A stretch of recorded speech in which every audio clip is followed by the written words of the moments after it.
threaded through. Okay, first, is it the tooth? In other words, does your toast have a good crunch? And you adjust the crunch just right for that toast. If you put a bagel in, it's going to undercook. If you put an English muffin in, it'll overcook. So you have to adjust all the time. Number two, spread the butter from edge to edge, please. There's no reason to bite into dry toast.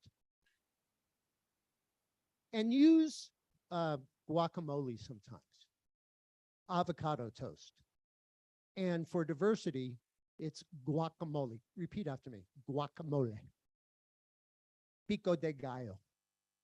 Put that on your toast. Speaking of the toaster, there's a hidden tray in every toaster most people don't know about. You pull it out, it's filled with crumbs. Once a decade, throw out the crumbs. Get rid of the crumbs. We don't need the crumbs. And number four, toast is not just for breakfast anymore. And for those of you that this is not resonating for, because you're not a morning person, try toast. Try it. Do something different. This has been a toast to toast. Thank you.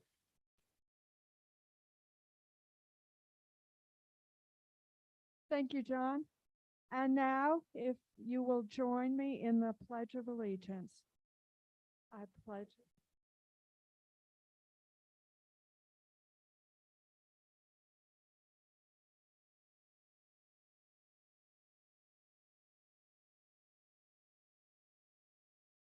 And then please join me in the four-way test. In everything we think, say, or do, is it the truth? Is it fair to all concerned? Will it build goodwill and better friendships? Will it be beneficial to all concerned? And now our song leader, Karen Adams. With appropriate, we're going to talk about fire and burning. Ready to sing with you my new favorite song that I just learned last night. We're just going to do the third verse and the end.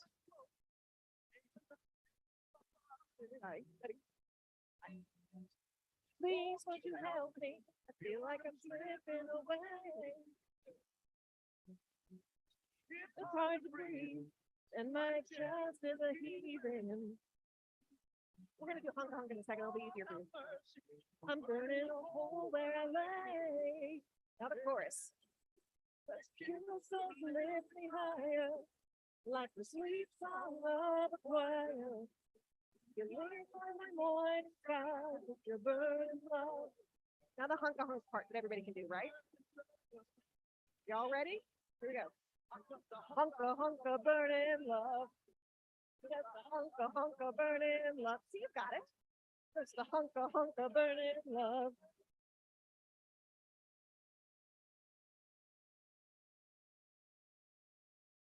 And enjoy your lunch. Thank you.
I know everybody's having a great time with great conversations, but we got business to do. So we're going to get started, continue eating, of course, and I will invite Kurt Orman up to introduce our visitors and guests.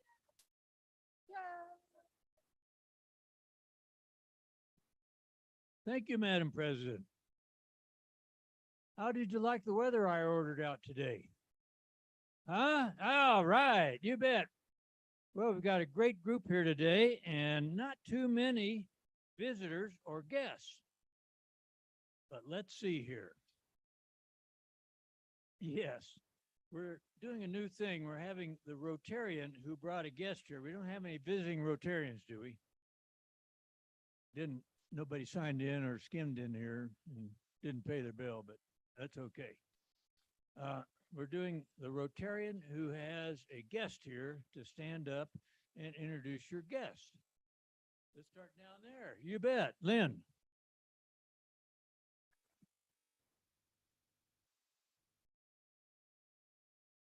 Don't think it's on, Lynn.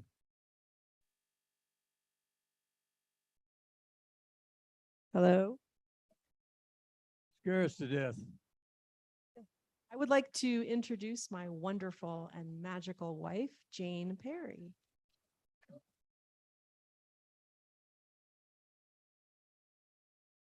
And let's see, where's Jody? And you want to introduce the new coming sheriff? Well, I guess we can't really say that until the 9th of November, but I would like to It's our introduce, hopeful, though. I know. I would like to introduce Under Sheriff Joe Roybal, who is running for sheriff, and his beautiful wife, Melissa. I've heard he has a great memory for faces, and if he likes you, you're okay. If you don't, you're in trouble, boys and girls. Let's see, Jody, Trevor, where are you, Trevor?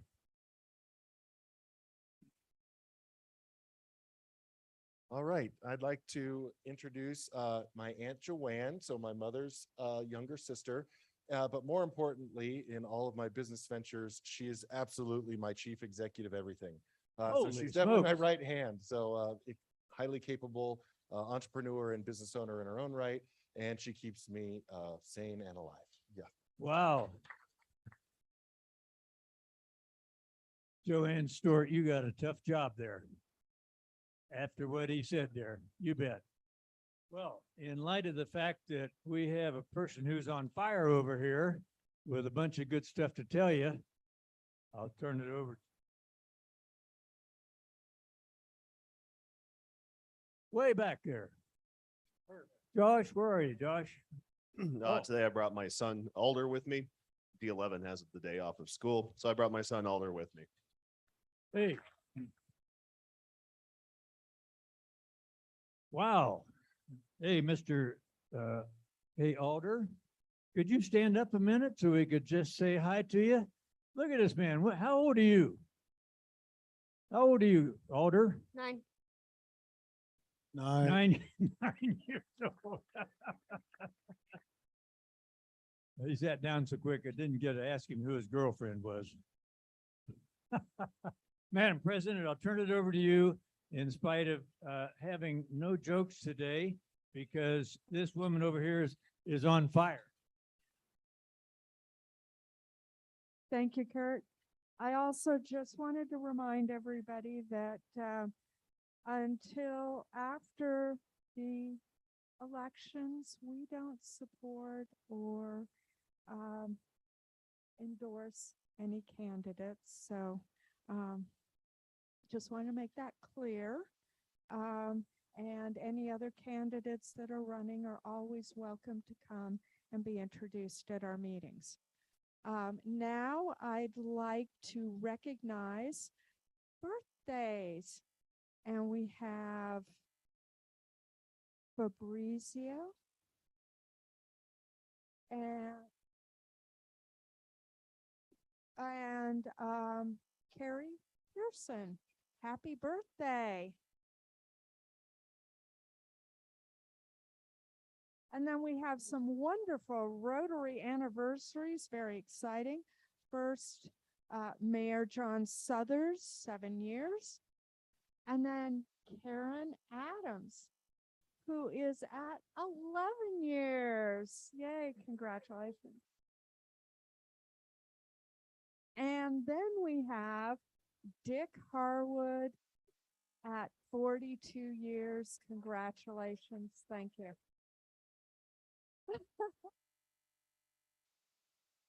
It's amazing. And we hope that every one of these people here in the room who are Rotarians will continue and try to meet and beat these records. So, because it's a great organization. Now I'd like to recognize those who've helped. This meeting could not function as nicely as it does without your help. So we especially want to thank cashier Joe Lillard, registration Dan Hillman, greeter Randy Stiles, words of inspiration John Kaufman, visitor and guest check-in and introductions Kurt Orman, and song leader Karen Adams. Thank you.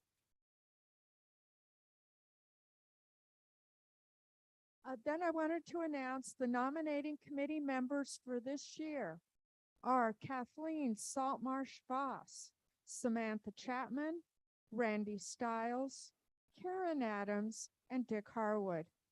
The nominating committee will report back to us on November 18th, and the election will be during our annual meeting on December 9th. So mark those on your calendar. And now I'd like to recognize John Buckley to speak for a few minutes about about the Rotary Foundation. So I got a really good deal this week. One of our members contacted me and said, hey, I want to benefit Rotary with my estate plan with a $10,000 gift, the foundation. So I didn't know how to do that. And I needed Miley would know, and I needed to figure it out. So we have our first Rotarian under this Rotary year leaving a bequest to Rotary Foundation. That person is working through the goals and objectives as to whether or not they want to give it outright or in one of the funds for Rotary. Right now, I was looking at the Displaced Persons Fund, really focused on Ukraine. Rotarians are doing really good stuff. Remember, we're rated very highly for overhead, administrative and overhead. A&O, we have a very low A&O. We send most of whatever comes into the mission. So I just wanted to share that with you. And if you want to talk about that someday, there's a number of men and women in here who've done that. Yeah, thank you. Thank you. And that's such exciting news. Thank you. And now I'd like to recognize Cody Burkett for an announcement about both current service projects and also some other fun things. Afternoon, everybody. Just a quick update. This last week, we had $275.36. And this week, we're almost probably about 400 or so. So I'm really looking forward to what we're going to have at the end of this month. It's been really great. To compound on that, on Saturday, October 22nd, so next Saturday, we're going to be hosting our Rotary Social. Ron's helped me put it together. Basically, it's going to be at the Whistle Pig Brewery in Templeton Gap area. It'll be starting at 7 o'clock. You can come out at 6 o'clock just to get some drinks, have some fun. But all of the proceeds, we'll be doing $1 on top of the drinks. That's will be going to our Rotary Fund as well. So it'll be a lot of fun. We'll be watching Young Frankenstein. So if you do, want to come out, enjoy some movies with your fellow Rotarians, it'd be really great. And then next week, I also have an announcement. We're going to be putting together the committee for next year's flight. So if you have any interest in joining us for flight, we're really looking to kind of catapult on the next 15 years that we have for flight. This last year was really great. So if we can, put together some good foundation for the next couple of years, that'd be awesome. Thank you guys so much, and I appreciate it. Thank you so much, Cody. And also, if you have more money, I'm always taking it. Thank you. And I believe that is all our announcements for this week. And so it is now, get the honor and privilege of introducing our guest speaker who has worked for the fire department and is a specialist in wildfire mitigation. And she is the one who gives most of the presentations. So we are going to get the real scoop and the full details. So I'm really excited to welcome Melissa Hoffman to speak to us about how to keep ourselves safe. If this is working.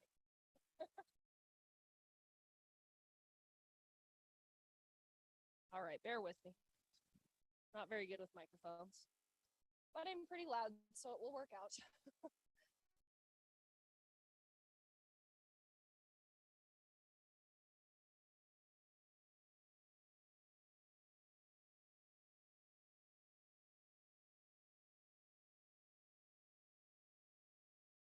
How about now? Okay. All right, and we will see if this is working. Okay, it is. All right, so as you said, my name is Melissa Hoffman. I work for the Colorado Springs Fire Department in their wildfire mitigation section. I am one of the program coordinators in that area, so I've been there for about 3 years now. So I have learned a lot in my time there so far. But we're going to talk about a few different topics today as far as wildfire mitigation, vegetation management, some of our emergency preparedness programs, and then just some resources that our office offers. So there's a handout that was on each of your chairs. We're not going to go through that whole thing because I will definitely go over my allotted time, but it is for you to read just at your leisure as you feel the need to do that. So we'll go over a few of those main points in there, but otherwise a lot of that information in there is great to read through as you have time to do so. So for those of you who are not familiar, we have what's called a wildland urban interface here in Colorado Springs, and it is the largest wildland urban interface in all of Colorado. So what that is, it's basically where the vegetated part of town intermingles with the developed part of town.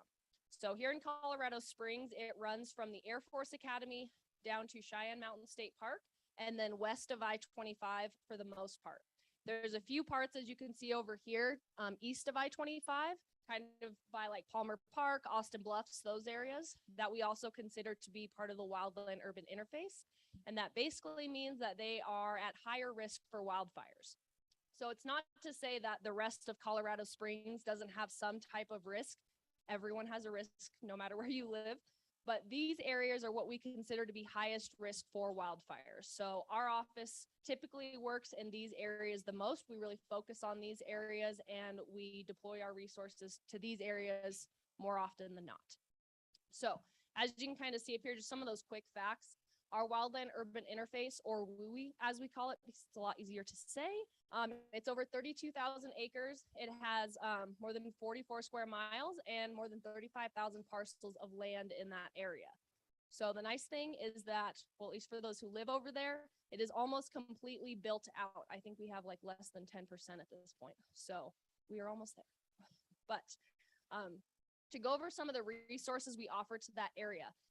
This is our risk assessment map, and this is just kind of the view. I think this one was for University Park. So this is just a little snippet from the map, but this link here at the bottom, you can go to that link, you can type in your address, and it will tell you what the risk rating is for your parcel of land if you live in the wildland urban interface. If you type in your address and it says no parcel found, good job. You're not at risk for wildfires. Not as much. So that's what that map is for. So like I said, it pulls up your parcel of land and it'll tell you why you're rated the way you are. And it'll give you a color rating anywhere from that low green risk, like you can see on the right-hand side over there, all the way up to that red extreme risk.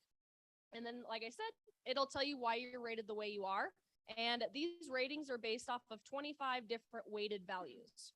So you as homeowners, if you live in the WUI, can control 5 of those values to kind of help raise or lower that score. And so you can see what those 5 ratings are. They're up at the top.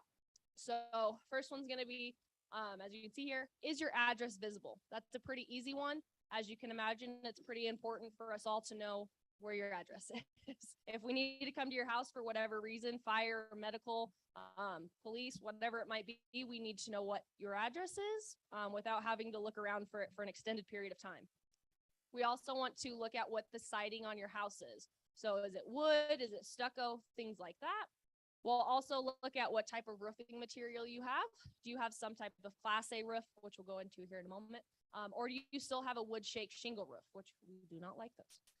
And then we'll also look at vegetation density and what you've done with that vegetation to create defensible space around your property.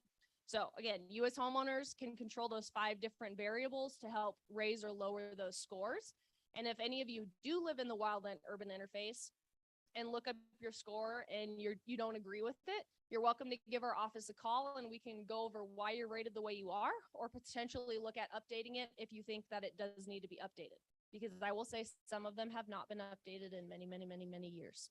So we have, the way we update this map is we have one person in our office to do all 35,000 plus parcels, and they have to drive curbside to your house and rate on these 5 values for each parcel. So as you can imagine, it takes a while.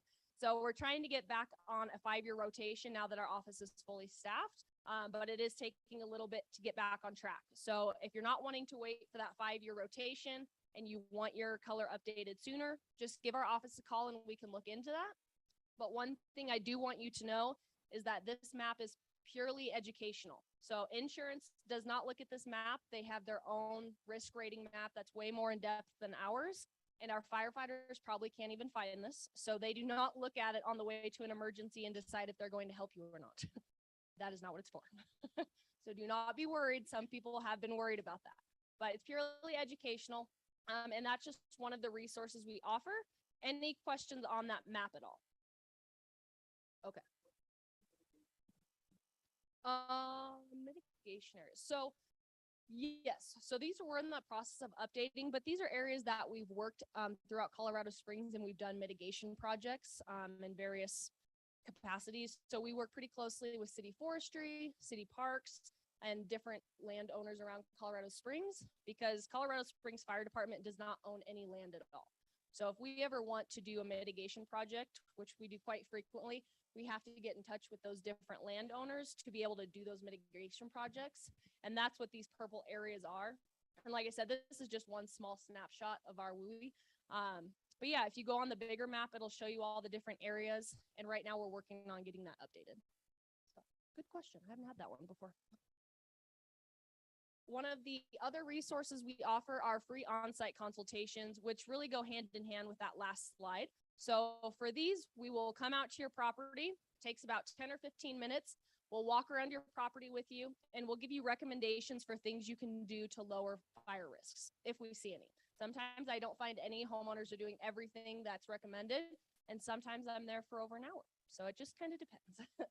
But this is mainly something we offer, again, to the wildland urban interface, but I have done these on the east side of town in different areas of Colorado Springs if people are interested. But for the most part, we focus on that west side or that high risk part of town. So with these, the thing that I like to point out to people is one, that they're free because there's a lot of parts of Colorado that make people pay to have this done, and they write up a whole report. We still write up a whole report. It's just free. And then the other thing is that it's completely recommendation based for the most part. Now there's some newer parts of town where it's like a brand new built home and they are required to abide by certain fire codes. So sometimes we have to go over those and make sure they're being followed.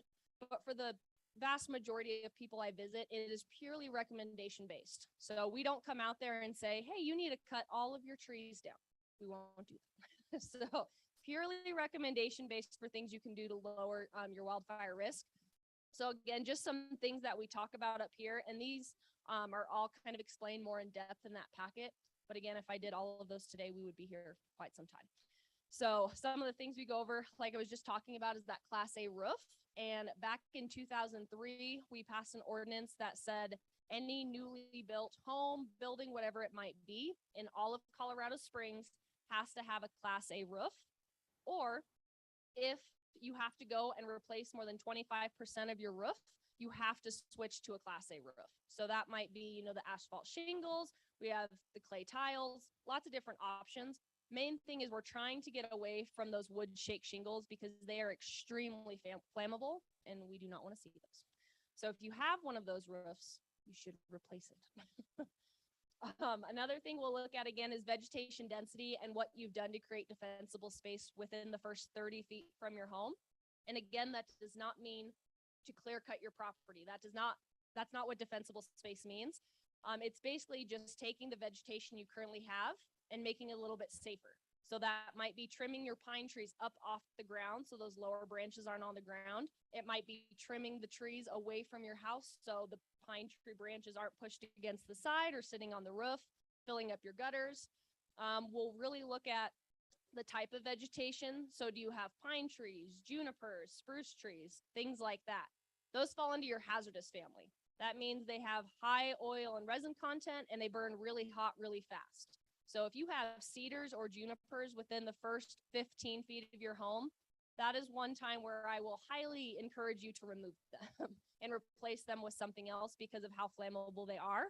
Now, when it comes to pine trees and spruce trees, they're still pretty flammable, but we're not as concerned about them. So it's not to the point where I'll say, yeah, you should cut all of those down because no one's going to do that. So that's where we'll just do more educating on trimming them off the ground, trimming them away from your house. But if you have junipers and cedars, we don't want those in the garage. We don't like those. And then we'll also look at your decking material. So a lot of homes here in Colorado Springs have a deck attached to them, and a lot of them are wood. As you can imagine, wood is more flammable than, say, you know, a steel deck, a composite deck. A lot of people here like to use the Trex decking, but we'll kind of look at those different materials. If you have a wood deck and you're going to replace it, yes, we will recommend that you switch to some type of composite material. And if you're not wanting to do that, the recommendation I always give homeowners is just to make sure you're either keeping it stained or painted so that that wood isn't drying out and splitting. Because as soon as that wood splits, if we have a wildfire, typically an ember storm comes along with that. And we don't want those embers getting into that split wood and starting your decks on fire that way.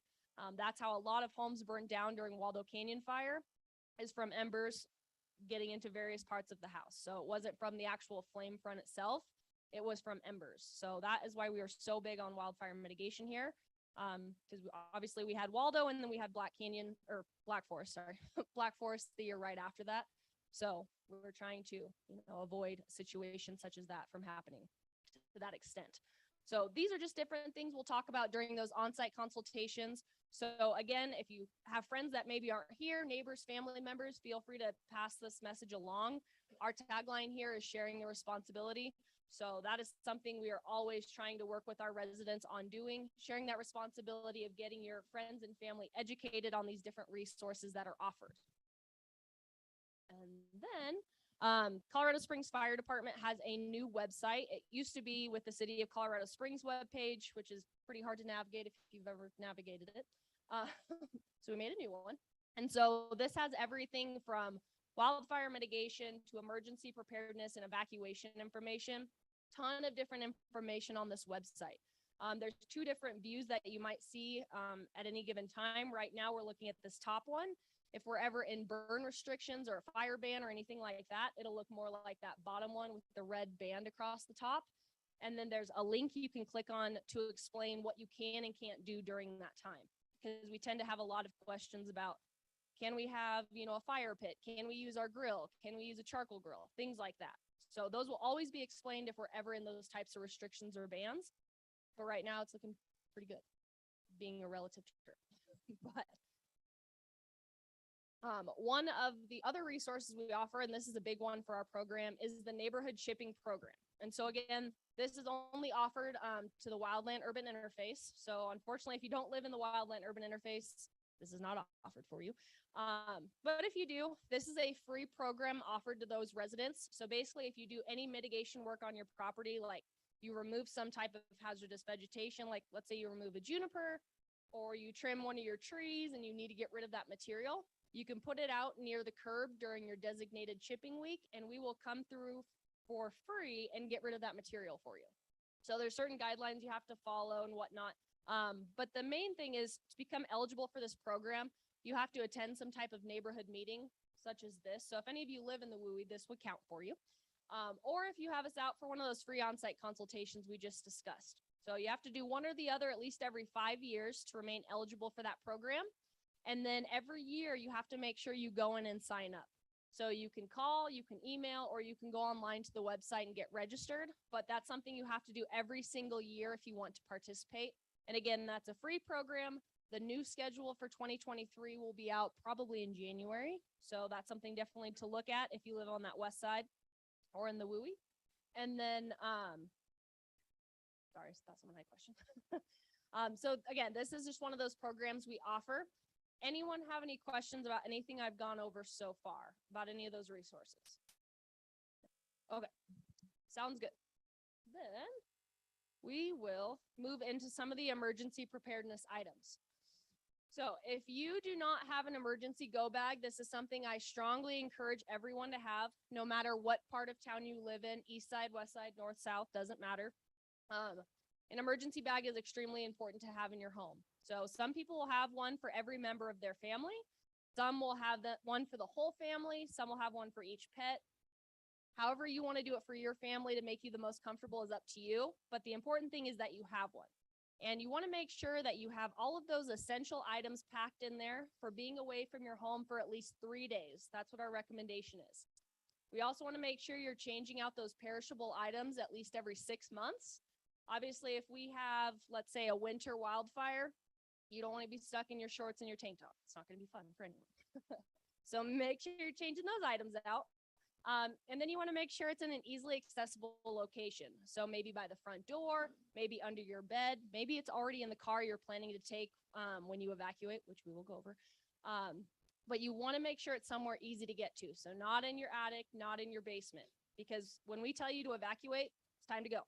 It's not time to start packing that bag. It should already be ready. So this is something certainly to look into. And like I said, essential items are different for everyone. But if you go onto our website, we'll give, or even in that packet, it'll give you a link to some of those essential items that we recommend. So obviously, like medications is a big one, different papers, different documentation. You want to make sure you have those all packed away and ready to go, or at least in an easily accessible location to put in that bag when you're leaving. So this is something certainly to make sure you have if you don't already have an emergency go bag ready. And then the second part, not to that, but a second thing we like to go over when it comes to emergency preparedness is making sure you know how to open your garage door if you do not have power. Some of you might laugh thinking, duh, that's obvious, but it is not. You would find out. So if you do not have power, I just want to go over quickly how to open your garage door should that time come where you don't have power and you need to get out of your garage and you need to evacuate. So if your garage door is already open, you don't need to do this. You can just go. If your garage door is closed, you want to make sure if you have any type of latches keeping it closed, that they're unlatched. Then you want to make sure you pull that red lever that everyone sees by that garage light, the box up there. Make sure you pull that lever. And then you should be able to easily lift your garage door open no matter your strength level. If you cannot do that, you need to have your garage door serviced because everyone should be able to lift that door. Everyone. So again, if it is too heavy, which I found out the other day, ours is not working. So you need to have someone service your garage door to make sure you can get it up, or you have some way to pull it up so that you can get out of your house should that happen. So a lot of new garage doors now have a backup battery system that automatically kicks in when power goes out, which is great. But if you don't have that, please make sure you go home today and see if yours is working and if it is easy to do. If it's not, please get it serviced. You do not want to find out that you have an issue during an evacuation. That is the wrong time to find this information out.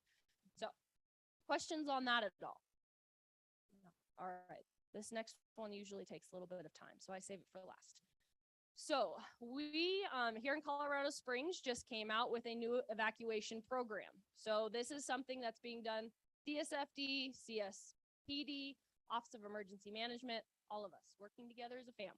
So we're all working together with this program, and this is the 3-step system that everyone here in Colorado Springs needs to be aware of. So whether you're on the west side, east side, north, south, something to familiarize yourself with. So again, 3-step program. If you type in this link at the bottom, it will take you to this page where the words aren't this big and you'll be able to read it better. So I apologize for that. But I just wanted you to be able to see what it looks like so that you know what page you're looking for when you type that link in.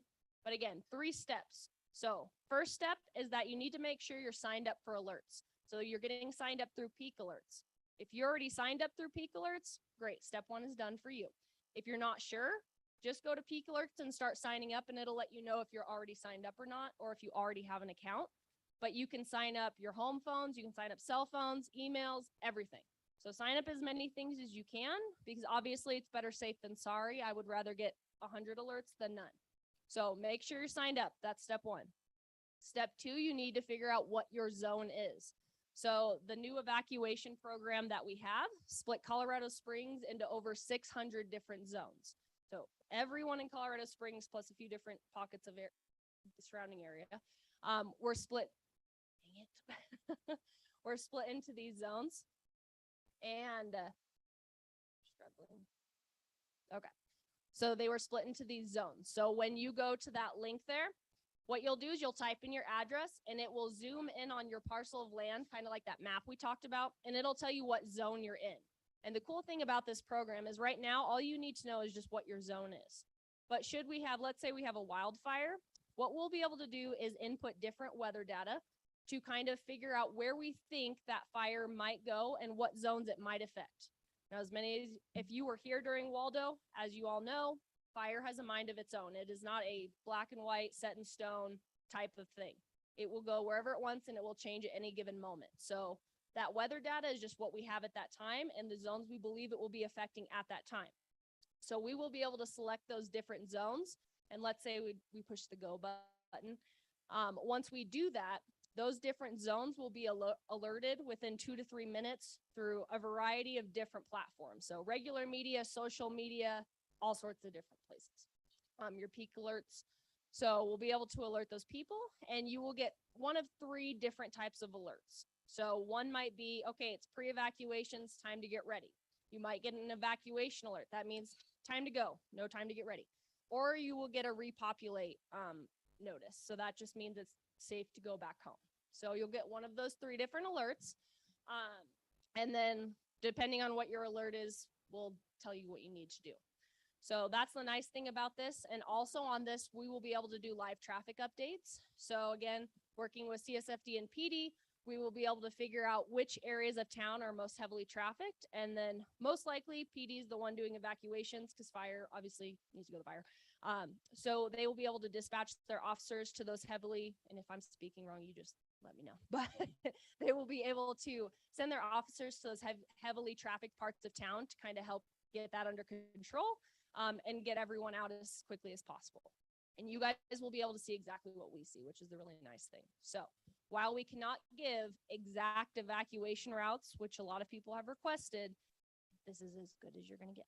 So the reason we cannot give exact evacuation routes is because if I give you a route and say, this is the route you need to take no matter what, and then let's say the fire makes its way across that road and blocks it, panic is going to set in quickly because you have no idea which other way to go.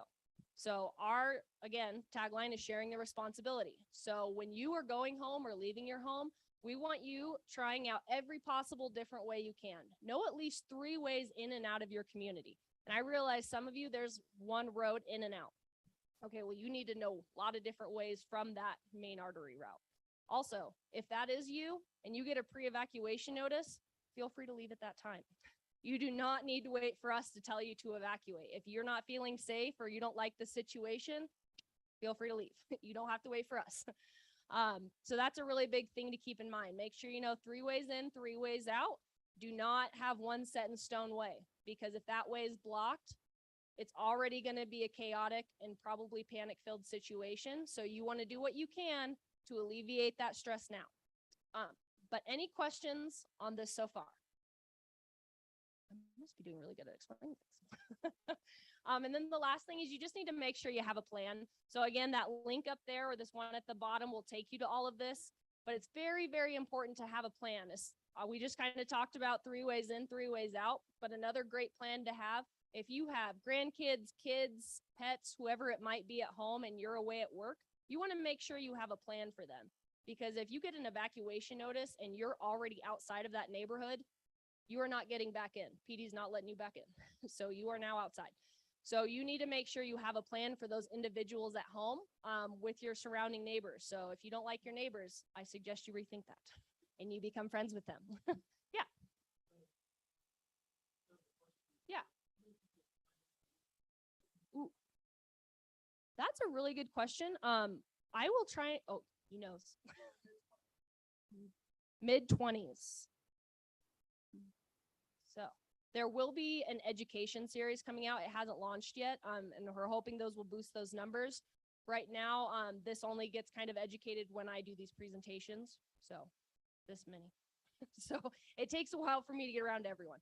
But there will be an education series launching to help get everyone signed up so we can boost that number, because obviously 20 is not ideal. So main thing is making sure you have a plan. So for example, I have 2 very cute dogs at home. And if I am I live in Falcon, but let's say Falcon has to evacuate while I'm working here in Colorado Springs, my neighbors know that they're supposed to go get my dogs and help get them out of there. And vice versa. If I'm home and they're not, I know I need to get their kids and their pets out of there. So make sure you know your neighbors, befriend them or pretend to befriend them, whatever works for you. But make sure you have a plan for those different individuals at home. Because again, the time to create that plan is not during an evacuation. That is too late. So make sure you know that information. And then if anyone has questions, again, at the end of that packet, all of our information is listed at the bottom. Yeah, question.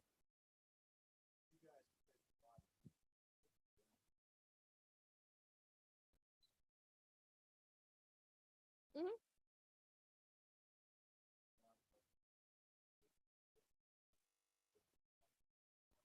Mm-hmm.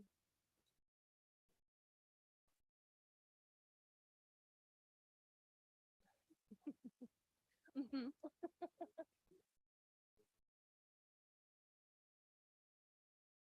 Yeah, so I don't know a ton about the apartments except for that they didn't pass. But yes, we have been under a lot of pressure. One of the nice things we'll say is that this year, I'm sure many of you are familiar, but the $20 million Tabor bill was passed. And that went back towards wildfire mitigation, which really helped kind of alleviate some of that pressure. So there is a wildfire advisory committee that was created, and they meet quarterly to go over the highest risk parts of town. They've created a list, prioritized it, and they're getting started on that work. So right now we are getting ready to do, I can't remember the exact amount. I think it's over 100 in Fisher Canyon, which is the southwest part of town down there. So we're getting ready to do a big mitigation project there. We're also getting ready to start this winter on a couple 100 acres in Palmer Park. So that's another one we're getting ready to start on. In a couple weeks, we'll be starting in Austin Bluffs. But yes, we have been under a lot of pressure to get some of this mitigation work done because there are a lot of overgrown parts of town here in Colorado Springs. And as I kind of mentioned earlier, unfortunately, the fire department doesn't own any land at all. So we have to be willing to work with each other to get this done. And since that bill has passed, it has been amazing to work on that advisory council with so many different players here around Colorado Springs, both city and state level. So that has been really nice. So there is a lot of talk about doing a lot more project work here on the west side in that area you were just discussing. So it is on our priority list, and we're working our way to getting all of those areas mitigated as quickly as possible. I know that didn't address the apartments directly, but I don't have a ton of information on it. Okay. No, you're great. Yes. Yep. Absolutely. It's very dense on that side of town. And obviously the beginning of this summer, it was not looking promising. It was extremely dry.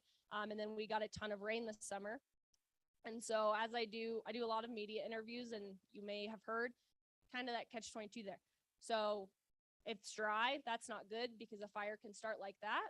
But we get a lot of moisture and all of that vegetation just keeps growing. So you just kind of have to find that balance and keep mitigating. It is a never ending effort here in Colorado Springs. And so that's why we're so big on that tagline of sharing the responsibility, because while we're working in those different open space areas, we have to have you all working on your own properties as well to keep yourself safe while we're trying to do that outer boundary as well.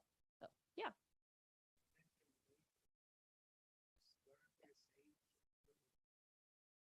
Ooh, I get that question a lot.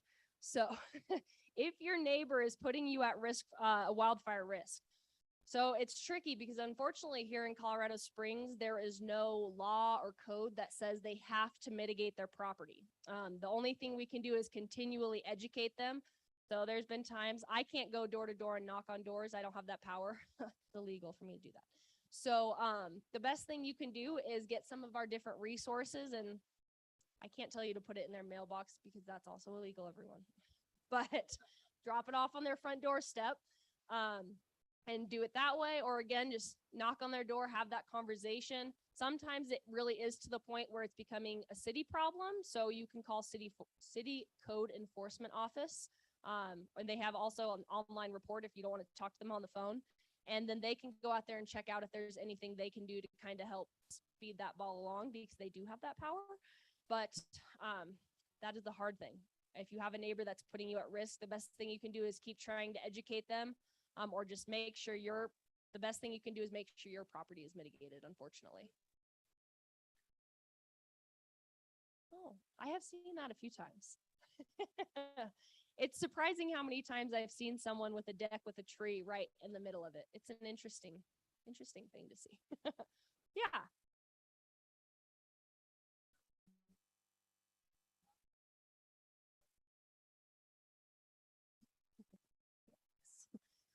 So I don't know how to phrase this correctly, but we do work with developers, at least in the wildland urban interface, I should say. Our office specifically, I can't speak to everyone. So our office works with developers in the wildland urban interface. And so anytime a newly built home or a new home is built in the wildland urban interface, they have to have us out there to do a review prior to the framing being done. Now, sometimes it happens after framing, which is more of a pain on their end. But for the most part, we have to meet with them while the stakes are still in the ground. And we go over things like, okay, you need to remove these different trees. You have to trim these back. You can't plant this here, different things like that. And when it's still in the framing process, it gives them the option to kind of move their frame somewhere else so they don't have to remove as much vegetation. Whereas if you can imagine, if I meet with someone once the house has already been framed, their only option is to remove that vegetation. They really don't have a choice at that point. So we have been working with them more closely when it comes to the wildland urban interface to make sure that those things aren't happening.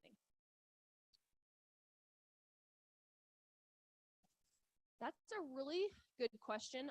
Let me ask that when I get back to the office, and then I will send you or Trevor. I think I have Trevor's email. So I'll send Trevor a note, and he can pass it back along here.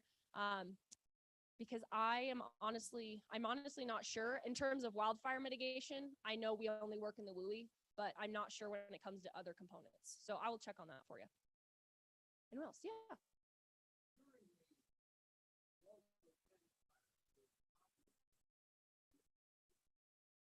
Mm-hmm.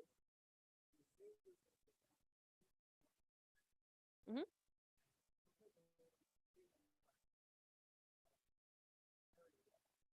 Yes.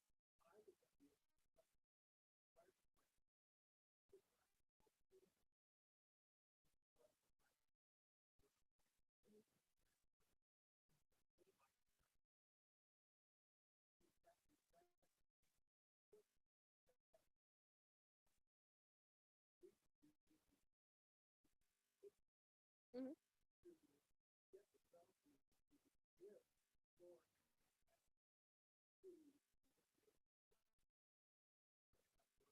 Yeah. That's a tricky question. Oh, to answer. You got this. I'll just give you.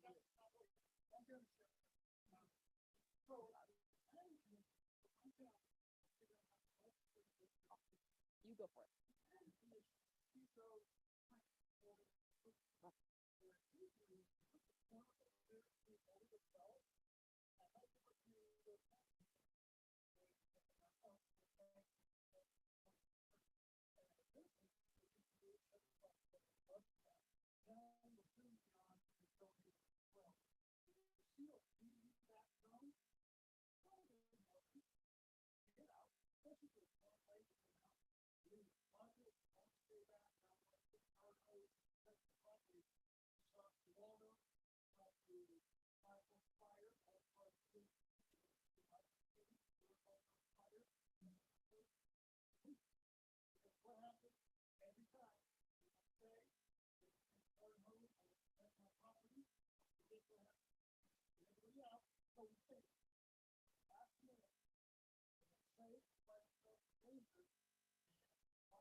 Yes, that's correct.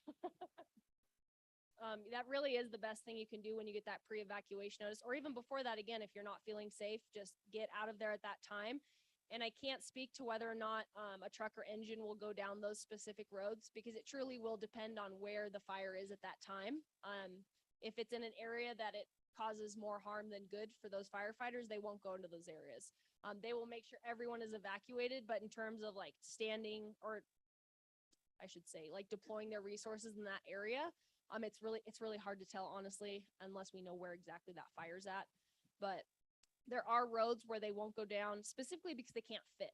But for the most part, that's not a huge problem in most city streets. There's a couple county ones that make it a little trickier, like Woodman Valley, for example. It's a little trickier up there.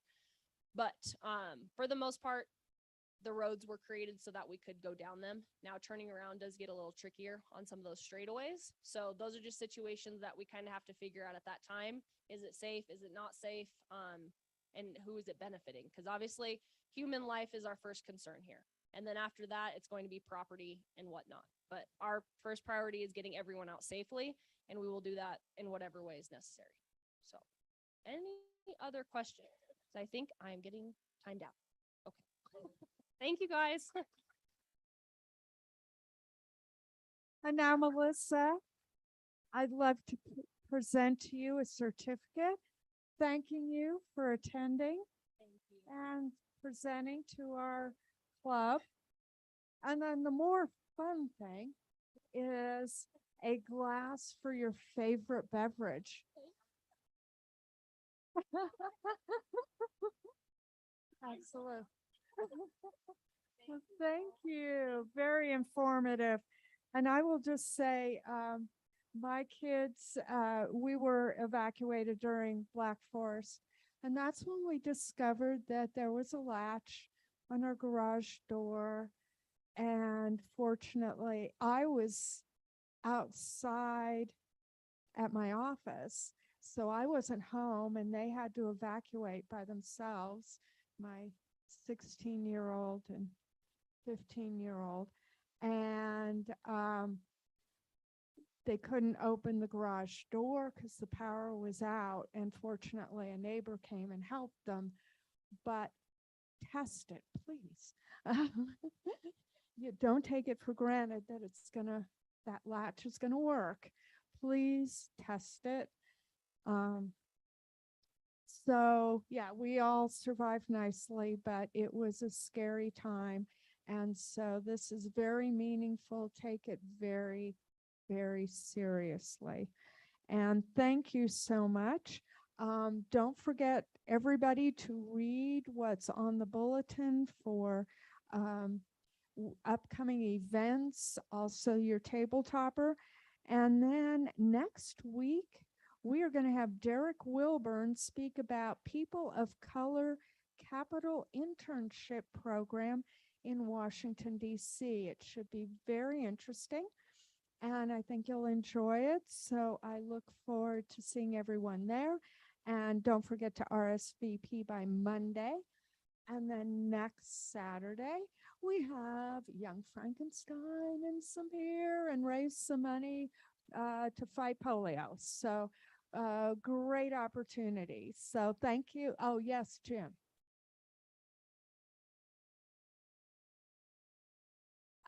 We are still getting the final numbers together, but we're hoping we have actually Dr. Gall coming on December 9th, and we hope to announce all of our numbers then and have some information. So it was well done.